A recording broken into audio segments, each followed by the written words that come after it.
স্বাগতম। আজকের ভিডিওতে আমরা প্রধানমন্ত্রী শিক্ষা সহায়তা ট্রাস্টের মাধ্যমে দরিদ্র মেধাবী শিক্ষার্থীদের ভর্তির সহায়তায় আবেদন প্রক্রিয়া এবং কিভাবে আপনি এই সহায়তা পেতে পারেন তা জানব।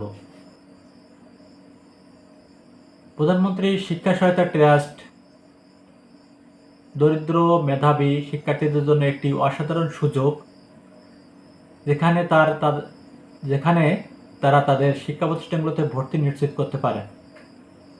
আমরা জানি অনেকেই দরিদ্র শিক্ষার্থীরা থাকে, যে সকল শিক্ষার্থীরা ভর্তি হতে পারে না অর্থের অভাবে। এই সকল শিক্ষার্থীদের ভর্তি সহায়তার জন্য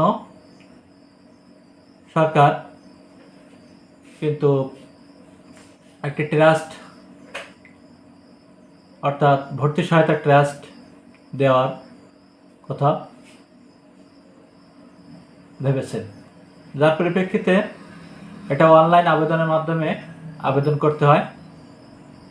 এই অনলাইন আবেদন প্রক্রিয়ায় যে অর্থটা প্রেরণ করা হয় এটা ষষ্ঠ থেকে স্নাতক অর্থাৎ পর্যন্ত আবেদন করা যাবে।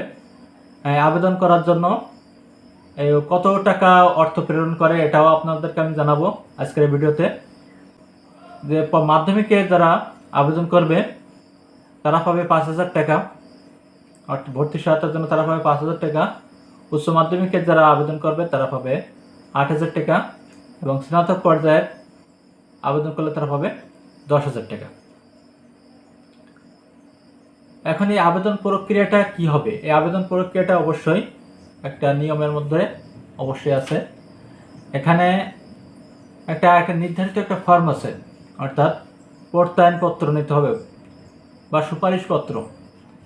আপনার প্রতিষ্ঠান থেকে এটা একটা প্রত্যয়নপত্র নিতে হবে যে আপনি অসচ্ছল বা দরিদ্র, এমন একটা প্রত্যয়নপত্র নিয়ে এখানে আবেদন করতে হবে। তা প্রথমে কাজটা এই প্রত্যয়নপত্রটা সংগ্রহ করে নির্ধারিত একটা ফর্ম কিন্তু বা প্রত্যয়ন বা সুপারিশপত্র কিন্তু তৈরি করা আছে। এই সুপারিশপত্রটা আপনি কোথায় পাবেন? এটা আমার ডেসক্রিপশন বক্সে পেয়ে যাবেন। আমার ডেসক্রিপশন বক্সে দেওয়া আছে লিঙ্কটি, এখান থেকে আপনারা ডাউনলোড করে ফর্মটা নিতে পারবেন। এই ফর্মটা প্রিন্ট করে আপনি এটা পুরো ফর্মটা যথাযথভাবে পূরণ করবেন। পূরণ করে প্রতিষ্ঠান প্রধানের কাছ থেকে এটা স্বাক্ষর নেবেন। স্বাক্ষর নিয়ে এটা তারপরে আপনি এটা অনলাইনে আবেদন করার সময় এটা অ্যাটাচ করে দেবেন। এটা ছিল প্রথম যে ধাপটা। এখন আবেদনের জন্য আরও কিছু নির্দিষ্ট কিছু কাগজপত্র প্রয়োজন হবে। সেই কাগজপত্রগুলো আপনাকে শিক্ষার্থীকে আবেদনের জন্য যে যে কাগজপত্র লাগবে, প্রথমে শিক্ষার্থীর একটি ছবি লাগবে, পাসপোর্ট সাইজের যে ছবিগুলো, অর্থাৎ অনলাইনে আবেদনের জন্য শিক্ষার্থীর একটা ছবি দিতে হবে। শিক্ষার্থীর একটি স্বাক্ষরও প্রয়োজন হবে, অর্থাৎ স্বাক্ষর করে ওখানে কিন্তু অনলাইনে অ্যাটাচ করতে হবে। শিক্ষার্থীর জন্ম সনদ অবশ্যই অনলাইন ডিজিটাল জন্ম সনদ লাগবে। শিক্ষার্থীর অনলাইন জন্ম সনদ দিতে হবে। অভিভাবকের জাতীয় পরিচয়পত্র দিতে হবে, অর্থাৎ পিতা মাতার জাতীয় পরিচয়পত্র, ওখানে নাম্বার ওখানে এন্ট্রি করা লাগবে। এবং শিক্ষা প্রতিষ্ঠানের প্রদানের সুপারিশপত্র দিয়ে এটা আবেদন সম্পন্ন করতে হবে। এখন আবেদন সম্পন্ন করার জন্য প্রথমে একটা রেজিস্ট্রেশন করতে হবে।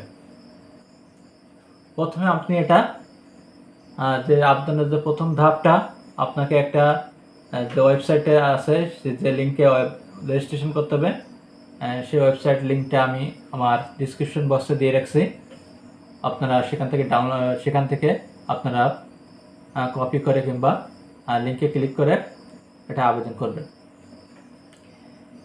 প্রথমে আপনি এখানে রেজিস্ট্রেশন করবেন, অর্থাৎ রেজিস্ট্রেশন করতে আপনাকে রেজিস্ট্রেশন করার জন্য আপনাকে